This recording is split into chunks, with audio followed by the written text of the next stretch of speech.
నమస్తే, welcome to Q6 news. నేను తరంగిణి. ముందుగా బులెటిన్ హెడ్లైన్స్ చూద్దాం.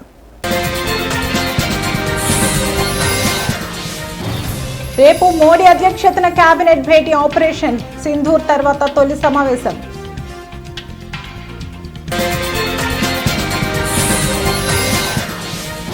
ఏపీ లిక్కర్ స్కామ్ కేసు నిందితులకు బిగ్ షాక్. రిమాండ్ పొడిగించిన కోర్టు.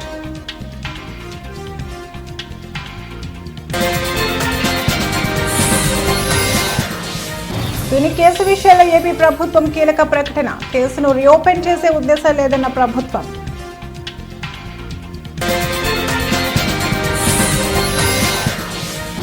కమల్ హాసన్ కు కర్ణాటక హైకోర్టు వార్నింగ్. కన్నడ భాషపై వ్యాఖ్యలు ఉపసంహరించుకోవాలని సూచన.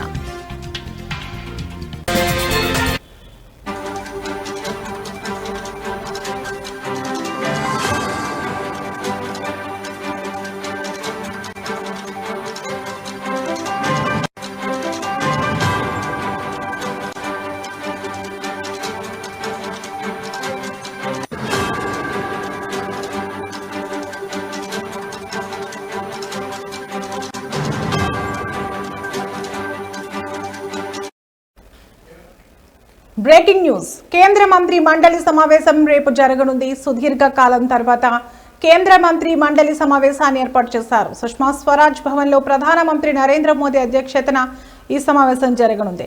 ఎన్డీఏ ప్రభుత్వం 11 ఏళ్ల పాలనను పూర్తి చేసుకున్న నేపథ్యంలో కేంద్ర మంత్రి మండలి సమావేశాన్ని ఏర్పాటు చేసింది.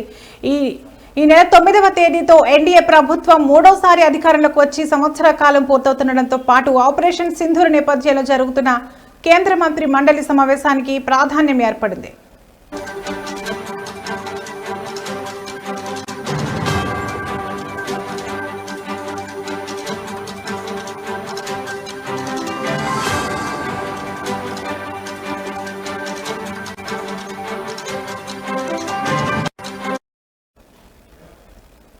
ఈ సమావేశంలో కేబినెట్, స్వతంత్ర సహాయ మంత్రులు సహా వివిధ మంత్రిత్వ శాఖల ఉన్నతాధికారులు పాల్గొననున్నారు. గత సంవత్సర కాలంలో తమ శాఖల ప్రగతి నివేదికలను ఈ సమావేశంలో కేంద్ర మంత్రులు తెలియజేయనున్నారు. పరిపాలన, కేంద్ర ప్రభుత్వ పథకాలు, కార్యక్రమాలు ప్రజలకు మరింత చేరువవడంపై కూడా మంత్రి మండలికి ప్రధాని మోదీ దిశానిర్దేశం చేసే అవకాశాలున్నాయి. ఆపరేషన్ సింధూర్ తర్వాత జరుగుతున్న తొలి కేంద్ర మంత్రి మండలి సమావేశం ఇది. పెహల్గాం ఉగ్రదాడి, ఆపరేషన్ సింధూర్ కేంద్రంలో ఎన్డీఏ ప్రభుత్వం 11 ఏళ్ల పాలనను పూర్తి చేసుకున్న నేపథ్యంలో ఈ కేంద్ర మంత్రి మండలి సమావేశాన్ని ఏర్పాటు చేశారు.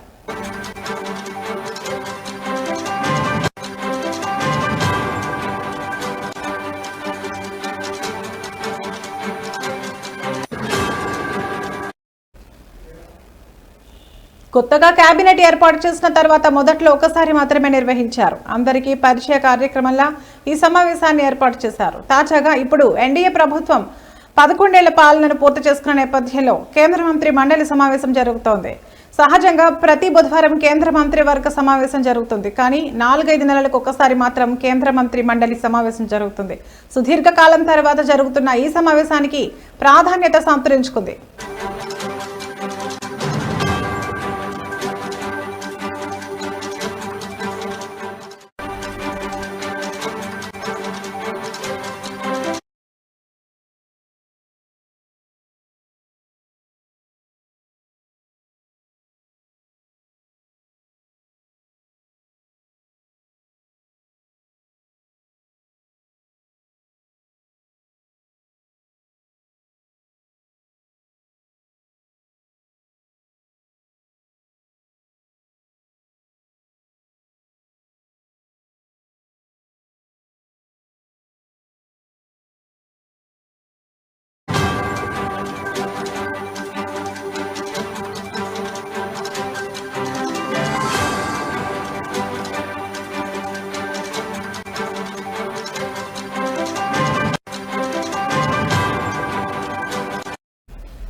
బ్రేకింగ్ న్యూస్ చూస్తున్నాం. ఆంధ్రప్రదేశ్ రాష్ట్రంలో సంచలనంగా మారిన లిక్కర్ స్కామ్ కేసు నిందితుల జ్యుడిషియల్ రిమాండ్. నిందితులకు బిగ్ షాక్ తగిలింది.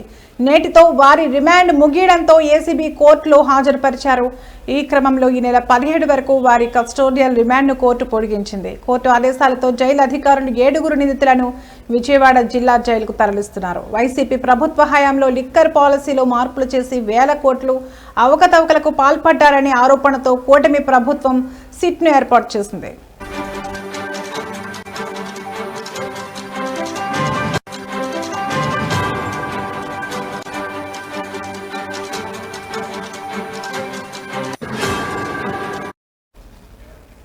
దీంతో విచారణ చేపట్టిన సిట్ అధికారులు ఈ కేసులో కసిరెడ్డి రాజశేఖర్ రెడ్డి, సజ్జల శ్రీధర్ రెడ్డి, చాణుక్య దిలీప్, బాలాజీ గోవిందప్ప, కృష్ణమోహన్ రెడ్డి, ధనుంజయ రెడ్డిలను అరెస్ట్ చేసింది.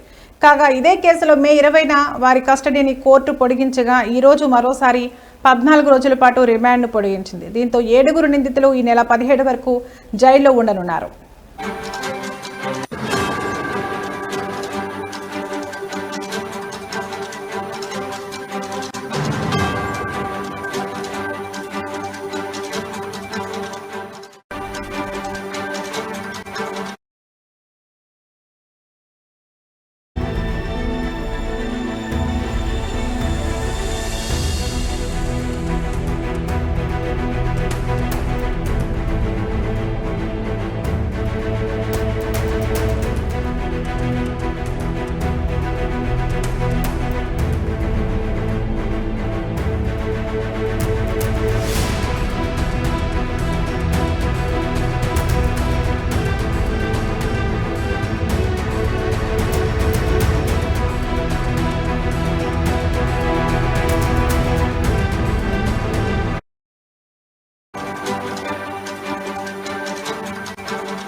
బ్రేకింగ్ న్యూస్ చూస్తున్నాం. కాపు ఉద్యమ నిరసనల్లో భాగంగా తునిలో రైలుకు నిప్పు పెట్టిన కేసు రీఓపెన్ పై ఏపీ ప్రభుత్వం సంచలన నిర్ణయం తీసుకుంది.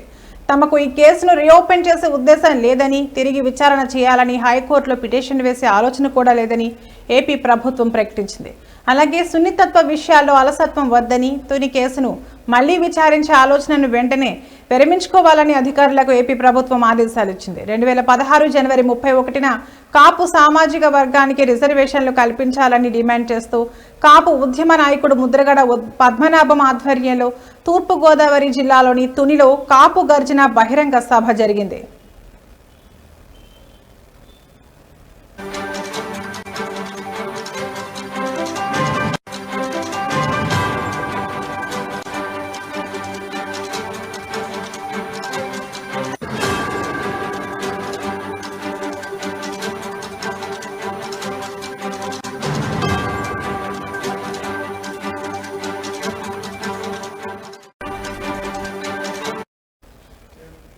ఈ సందర్భంలో గుర్తు తెలియని వ్యక్తులు తుని రైల్వే స్టేషన్ సమీపంలో రత్నాచల్ ఎక్స్ప్రెస్ రైలును దగ్ధం చేశారు. ఈ ఘటన రాష్ట్ర వ్యాప్తంగా, దేశవ్యాప్తంగా సంచలనం సృష్టించింది. అయితే సుదీర్ఘ విచారణ అనంతరం ఈ కేసులను విజయవాడ రైల్వే కోర్టు కొట్టివేసింది. దీంతో కాపు ఉద్యమకారులపై ఉన్న కేసులను గత వైసీపీ ప్రభుత్వం కొట్టివేసింది.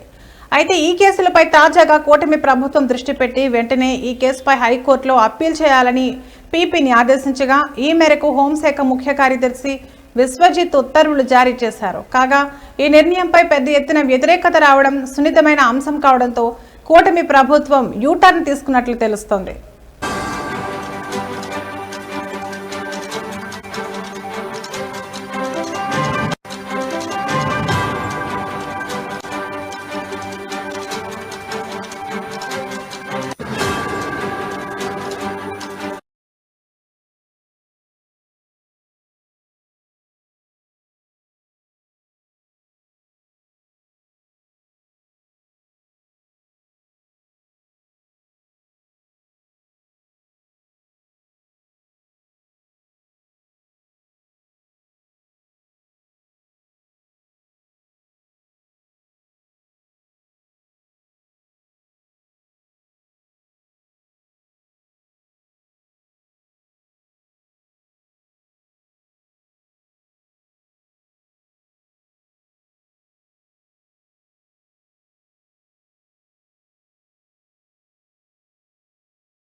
ప్రముఖ నటుడు రాజకీయ నాయకుడు కమల్ హాసన్ కు కర్ణాటక హైకోర్టు షాక్ ఇచ్చింది.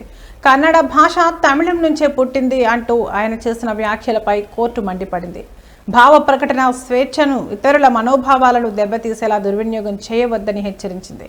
ఈ వ్యాఖ్యలను వెంటనే ఉపసంహరించుకోవాలని, అవసరమైతే క్షమాపణ చెప్పాలని కమల్ హాసన్ కు కోర్టు తేల్చి చెప్పింది.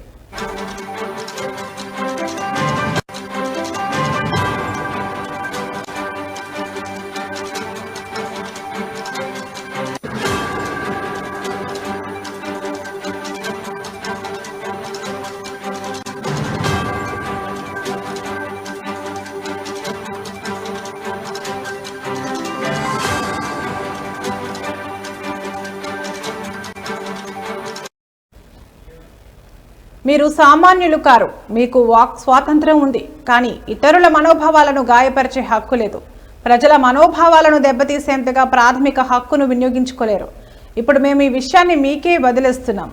మీ వ్యాఖ్యలతో ఎవరైనా బాధపడి ఉంటే క్షమాపణ చెప్పండి అని కోర్టు పేర్కొంది. కమల్ హాసన్ కొత్త సినిమా థగ్ లైఫ్ గురువారం విడుదల కానున్న నేపథ్యంలో కర్ణాటక నుంచి కోట్ల రూపాయల ఆదాయం రావచ్చు, కానీ కన్నడ ప్రజలు వద్దనుకుంటే ఆ ఆదాయాన్ని వదులుకోవాల్సి ఉంటుంది అని కోర్టు వ్యాఖ్యానించింది.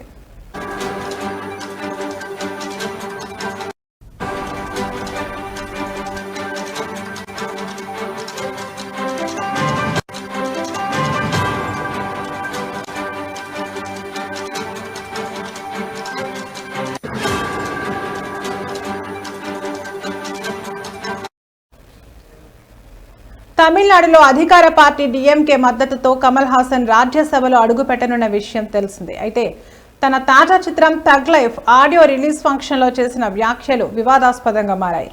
నా జీవితం, నా బంధుత్వం తమిళం, మీ భాష కన్నడ, తమిళం నుంచి పుట్టింది, కాబట్టి మీరు కూడా అందులో భాగమే అని ఆయన అన్నారు. ఈ వ్యాఖ్యలపై కర్ణాటకలో తీవ్ర వ్యతిరేకత వ్యక్తమైంది. కమల్ హాసన్ క్షమాపణ చెప్పాలని, లేదంటే కర్ణాటకలో థగ్ లైఫ్ సినిమా విడుదలను అడ్డుకుంటామని కన్నడ సంఘాలు హెచ్చరించాయి. కర్ణాటక ఫిల్మ్ ఛాంబర్ కూడా ఇదే ప్రకటన చేయడంతో కమల్ హాసన్ కోర్టుకు ఎక్కారు.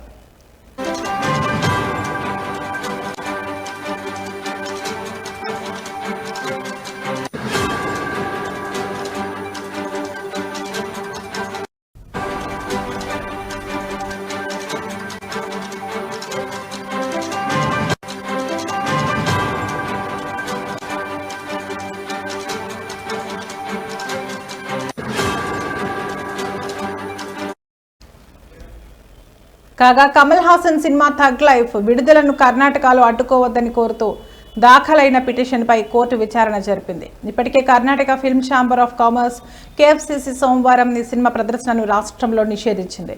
కమల్ క్షమాపణ చెప్పే వరకు సినిమా విడుదలకు అనుమతించేది లేదని కేఎఫ్సిసి అధ్యక్షుడు ఎంఎం నరసింహులు స్పష్టం చేశారు. అయితే తాను తప్పు చేయలేదని, కాబట్టి క్షమాపణ చెప్పే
తెనాలిలో గంజాయి బ్యాచ్ ని పరామర్శించడానికి వెళ్లిన పేర్ని నాని, విడుదల రజని, లేళ్ల అప్పిరెడ్డిపై స్థానిక దళితులు దేహశుద్ధి చేశారు.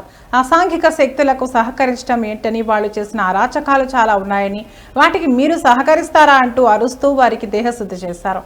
వైసీపీ కార్యకర్తలు అడ్డుపడటంతో అక్కడి నుంచి పరారయ్యారు.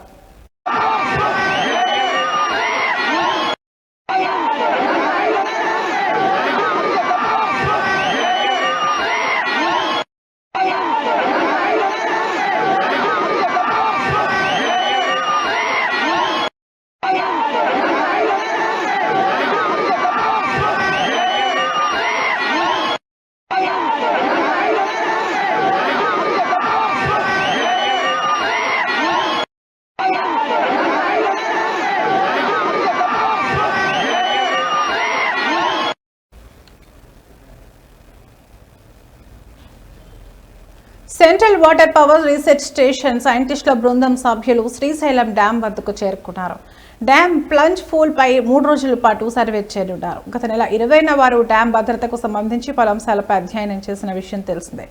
మరోసారి పూర్తి స్థాయిలో అధ్యయనం చేయనున్నారు. కాగా శ్రీశైలం జలాశయంలో దిగువన ఉన్న plunge pool concrete, steel cylinder drums భారీ వరద కారణంగా దెబ్బతిన్నాయి.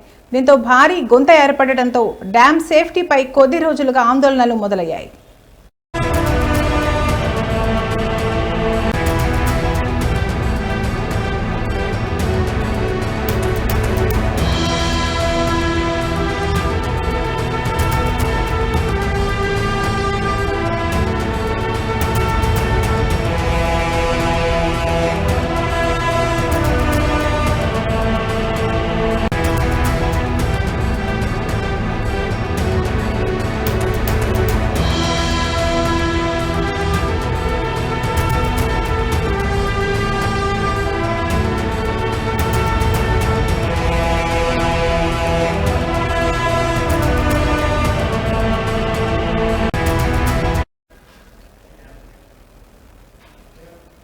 కాంగ్రెస్ ప్రభుత్వ విధానంపై ఎమ్మెల్యే మాధవరం కృష్ణారావు మండిపడ్డారు. హైదరాబాద్ తన కార్యాలయంలో మాట్లాడుతూ కాంగ్రెస్, బీజేపీ పార్టీల ఫ్లెక్సీలను తొలగించని అధికారులు బీఆర్ఎస్ ఫ్లెక్సీలను ఎందుకు తొలగిస్తారని ప్రశ్నించారు. తెలంగాణ రాష్ట్ర సాధన కోసం ఉద్యమం చేసిన నాయకుడు మాజీ మంత్రి హరీష్ రావు పుట్టినరోజుకి ఫ్లెక్సీలు ఏర్పాటు చేస్తే తొలగిస్తారా? కేసీఆర్ పుట్టినరోజు, ఎమ్మెల్యే కృష్ణారావు జన్మదినం, బీఆర్ఎస్ రజోత్సవం కార్యక్రమానికి అవ్వకముందే చేసుకున్న ఫ్లెక్సీలు తీసేస్తారా అని ఆగ్రహం వ్యక్తం చేశారు. కాంగ్రెస్ పార్టీ ఎమ్మెల్యేలు వచ్చినా, బీజేపీకి సంబంధించిన ఎమ్మెల్యేలు, ఎంపీలు, మంత్రులు వచ్చినా బ్యానర్లు మాత్రం తీయటం లేదు. ఒక టీఆర్ఎస్ పార్టీ తెలంగాణ రాష్ట్రం తెచ్చినటువంటి గొప్ప నాయకుడు కేసీఆర్ గారు బర్త్డే నాడు బ్యానర్ కడితే 10 నిమిషాలు తీసి పడేశారు. నా బర్త్డే పెడితే 2 సంవత్సరాలు నా బర్త్డే నాడు కూడా కూకట్పల్లిలో 10 నిమిషాలు రాత్రిలో తీసేశారు. మరి ఇలా హరీష్ రావు గారు బర్త్డే ఇలా తెలంగాణ గురించి ఎంతో పోరాడినటువంటి వ్యక్తి, గొప్ప వ్యక్తి. అటువంటి వ్యక్తిది బర్త్డే అభిమానులు బ్యానర్లు కట్టుకుంటే ఇలా మొత్తం భవన్ కాండే కానీ హైదరాబాద్ నగర్లో ఉన్నటువంటి అభిమానులు కట్టినటువంటి బ్యానర్లను మరి ఈ రకంగా తీయడం అని హైడ్రా కమిషనర్ ఆలోచన చేసుకోవాలి. మీ చేతిలో అధికారం ఉందని చెప్పి అసెంబ్లీ దగ్గర ఎన్ని ఉంటే మీరు ఒకసారి చూసుకోండి. కాంగ్రెస్ పార్టీ కార్యాలయం దగ్గర ఎన్ని ఉంటే ఒకసారి చూసుకోండి. బీజేపీ కార్యాలయం దగ్గర ఎన్ని ఉంటే చూసుకోండి. మీరు చోటపై బడాబాయి ఏమో ఉంటాయి, మా ఏమో తీయడం అనేది ప్రజాస్వామ్యంలో మంచిది కాదు. హైడ్రా కమిషనర్ గారు మీరు ఒకసారి ఆలోచన చేయండి. ఇది చాలాసార్లు చెప్పి చూసాం మేము, ఇది మంచిది కాదు.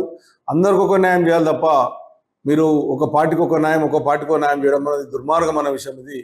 ఇలా నిజంగా అటువంటి గొప్ప నాయకుని బ్యానర్లు దింపడం అనేది ఇది తెలంగాణ రాష్ట్రాన్ని అవమానించినట్టు.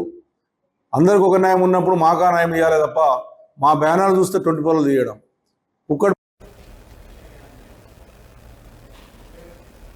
వివాహం అనంతరం ఊరేగింపు నిర్వహిస్తున్న పెళ్లి బృందంపై వైసీపీ నాయకులు దాడి చేసిన సంఘటన కర్నూలు జిల్లా కోసిగి మండలం 3వ వార్డులో చోటు చేసుకుంది. ఇందుకు సంబంధించిన వివరాలు ఇలా ఉన్నాయి. కోసిగిలోని 3వ వార్డుకు చెందిన టీడీపీ నాయకుడు పోతుల తాయన్న కుమారుడి వివాహం అనంతరం గ్రామంలో ఊరేగింపు నిర్వహించారు. ఈ సందర్భంగా టీడీపీకి సంబంధించిన పాటలు పెట్టారంటూ ఆ కాలనీలోని వైసీపీ శ్రేణులు మూకుమ్మడిగా ఆ పెళ్లి బృందంపై దాడి చేసి గాయపరిచారు.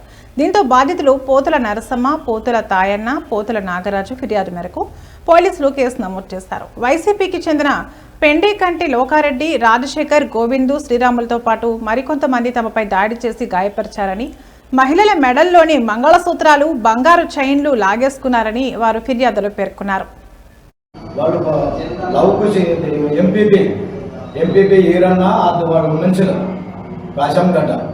ఇంటి దగ్గర మా మీద కొట్టాం, నడి రోడ్లో పోతున్నాం అంటే లేదు మీరు టీడీపీలో మా టీజే మాట్లాడుకోడు, టీజే పెట్టుకోడని వాళ్ళు దాడి చేయడానికి వచ్చినారు. ఎవరంటే శ్రీరాము, కూడా శ్రీరాము, లోకరెడ్డి ఇంట్లో దొంగలు, తర్వాత మనముడు గోపాల కొడుకు, తర్వాత గుల్లాసిన కొడుకులు వచ్చి కొల్లారు చూసినాం. చూస్తే కూడా ఇవి ఇప్పటి వరకు నా బులెటిన్ అప్డేట్స్. మరో బులెటిన్లో మళ్ళీ కలుద్దాం. నమస్తే.